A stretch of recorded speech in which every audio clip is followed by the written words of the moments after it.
So in this short tutorial, I'll be showing you exactly how you can actually get your Binance Pay ID to send to someone to send you money. So for you to get your Binance Pay ID, it's very simple and very straightforward. So you have to click on this more option over here.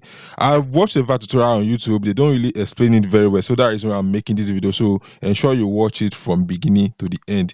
So all you have to do is to find from the option, you are going to find pay for the option, and it's actually under common function. So you are going to click on pay over here, click on pay, and it's going to bring you a next phase. So as you can see, this is exactly your Binance ID. So it's very, very simple and very straightforward. So you are going to click on copy over here, click on copy.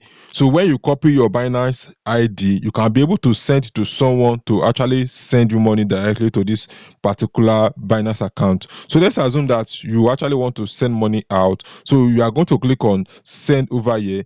So when you actually load up, let's assume you are going to change to Binance Pay ID. So let's assume that I actually paste this my Binance ID, I paste it over here, and I click on continue. So if suppose you send this your Binance Pay to someone, they can be able to send you money. Let's say I click on continue. As you can see, it said you can't pay yourself because this is my Binance ID.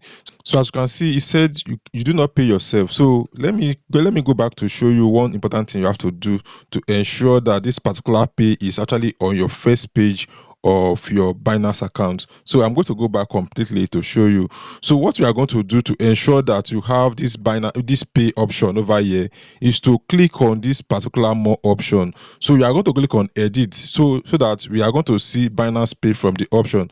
As you can see, you can add up to 7 services. So as you can see, Binance Pay is already there. So if I should unclick it, it's not going to be there again. So all you have to do is to come over to this particular option, which is the under common and features. So common and features, then you are going to click on add. So click on add, and you are going to click on done. So when you go over to your home page, so let's go back to my home page. As you can see, we have pay option over here. So I will just directly click on it, and it's going to take me directly to my Binance Pay to be able to actually send money or receive money. So the reason why you have to use Binance Pay is the fact that it is free. So if you send it to someone and that person is sending money to you using Binance, they are not going to charge any money for this particular transaction. So I hope this video actually help you out. Please ensure you subscribe to my YouTube channel so that it will encourage me to do more video just like this. I will see you in my next video. Bye.